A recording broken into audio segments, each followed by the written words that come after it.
بسم الله الرحمن الرحيم عشان كان waxaan ku baran doonaa double angle formulas formulooyinka lagu heli lahaa halkaas inoogu qoran yihiin waxaan samayn doonaa cosine 2 theta goorta tahay baan waxaan rabnaa in xeer koowaad ay noo qoran aan kala soo dhex baxno laba formula oo kale annagoo adeegsanayna fasaga identity-yadii baa waxaan samayn doonaa meesha tan cosine square theta ah ma bedeli doonaa fasaga identity waxaan ku soo baranay marka cosine square theta ama cosine square x in la eg tahay 1 minus sin square x si awgeed booska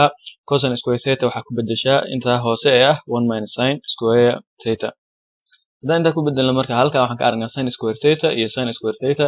oo labaduba maxay wada negative ah way isku darsami doonaan marka waxay noqon doontaa marka 1 minus 2 sin square theta mar kale aan soo qaadano xeerkii asalka ahaa ee cosine square theta minus sin square theta ahaa hadda ay cosine square theta aan bedelnay hadda sin square theta aan bedelaynaa annagoo adeegsanayna fasaga identity-yadii sin square theta marka intee la eg tahay waxay la eg tahay 1 minus cosine square x waxaan sameynaa halka marka negative-ka kan baa waxaan ku dhufan doonaa inta bracket-ka ku jirta oo idil halka negative cosine square theta weeye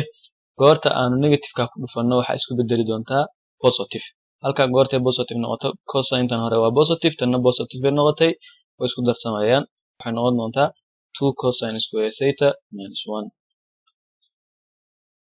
cosine 2 theta waxaa lagu heli karaa saddexda xeer habba kan ku habboon ba isticmaalaysaa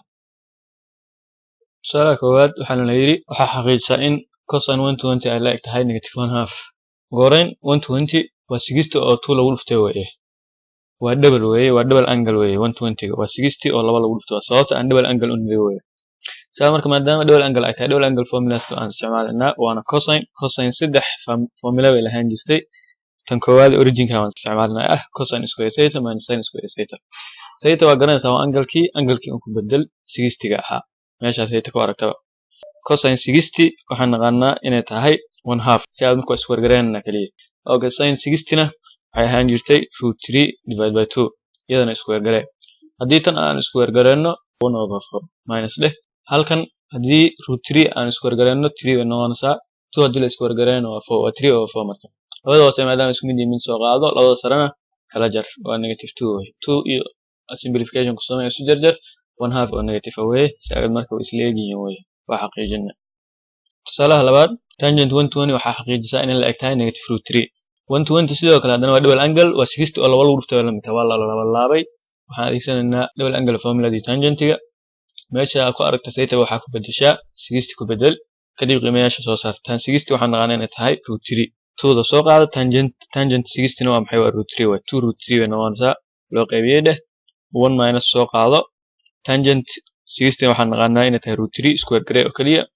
qayb sare waa sideedii weeye qaybta hoose waxay noqonaysaa haddii √3 la square gareeyo waa 3 weeye 1 minus 3 bay noqonaysaa marka labada hoose ayaa kala jar waxay noqonaysaa negative 2 maadaama kan dambe ugu weyn 2 iyo 2 aan aragnaa isla saar negative laakiin soo hari doona xusnow negative √3 weeye tusaalahan saddexaad uu ka yara duwan yahay waxaa la sin theta haddii intaa la eg tahay ayna dhacdo 90 iyo 180 inta u dhaxaysa oo macnaheedu waa kuwaadana 2 waxaa raadaysaa qiimayaasha kuwa kan oo double angle ah horeyn angle-ka halku dhacaan sawirana maadaama la yiri 90 iyo 180 u dhaxeeya angle-ku waxaan leenahay marka waa quadrant 2 oo halkaas ah angle-ka halkan ku sameysmayo x xigta halkan waxaan ku sameyn karnaa triangle haddaan isku soo xidhno marka sin waxaan naqaanaa inay tahay opposite of hypotenuse triangle-ka inoo sawiran hypotenuse-kiisu waa 5 way macnaheeda opposite-kana waa 3 bay la eg tahay dhinaca maqanaysa saddexaad adoo fasaga identity-ga adeegsanaya soo saar labada dhinac isku wargare oo kala jar kadibna waa maxay square root ka saar 4 baa ku soo baxay maxaan negative u siinay sababtoo ah dhinaca bidix baan ka taaganahay x-ta 3 waxaan naqaanaa inay opposite tahay negative 4 na inay tahay adjacent side-kii marka annagoo ratio-yinkan adeegsanayna aan soo saarno cosine waxaan naqaanaa inay la mid tahay adjacent of hypotenuse oo la mid ah negative 4/5 tangent inay la eg tahay waa maxay opposite of adjacent oo la mid ah 3/negative 4 sin-na waa haysanaa waa 3/5 marka aan raadino su'aalihiina loo diray xalkooda waxaan ku hormaraynaa sin 2 theta double angle formula-dii aan soo qorannay meel walba sin ku aragto marka waxaa ku bedeshaa 3/5 cosine halka ku aragto waxaa ku bedeshaa negative 4/5 2 soo qaado sin theta waxaan naqaanaa inay tahay 3/5 cosine theta inay la eg tahay negative 4/5 isku dhufo marka labada hoose hadda isku dhufato waa 25 inta sare isku dhufo 2 3 ku dhufo waa 6 lagu dhuftay negative 4 na waa maxay waa negative 24 okay cosine baan u galeynaa cosine to theta formuladii soo qoro sin waxaa ku bedeshaa waa maxay 3 over 5 laakiin square gare kadib waa maxay goortan square gareeno inta tan 16 over 25 3 square gare waa 9 over 25 kala jar marka waa 7 labadaba sayna mid soo qaado 7 over 25 okay xawada u dambaysa tangent u tag tangentiga soo qoro iyadana marka double angle tahay waa iyada 2da ku dhufsan waa aragtaa kadib tangent waxaa ku bedeshaa meesha ku aragtaba 3 over negative 4 okay waxaan sameynaynaa marka qaybta sare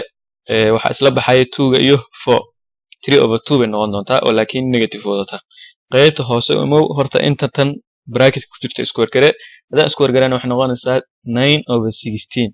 okay 9 over 16 markaad tiraahdo maadaama hooseyaasha ay kala duwan yihiin qaybta tanna ay 16 tahay qaybtanna ay 1 tahay waa inaan mideynaa marka si loo mideeyo hooseyaasha 16 looga wada dhigo 1ka kan baan kor iyo hoosba waxaan kaga dhufan doonaa 16 goortaas wuxuu noqon doonaa marka 16 over 16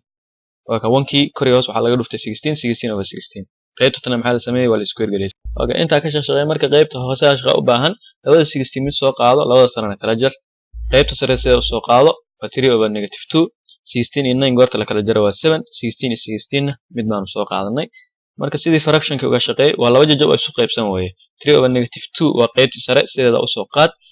waxaa ku dhufataa marka qaybta hoose oo rogan oo la rogay waxaan sameynay qaybta sare sideeda aan soo qaadnay 7 over 16 waa la rogay calaamadii qaybta aydna ku dhufashaan u bedelnay kadibna waxaa sameynaysaa 16 iyo 2 isu saar hooseeyuna waa 7 hada billahi at-tawfiq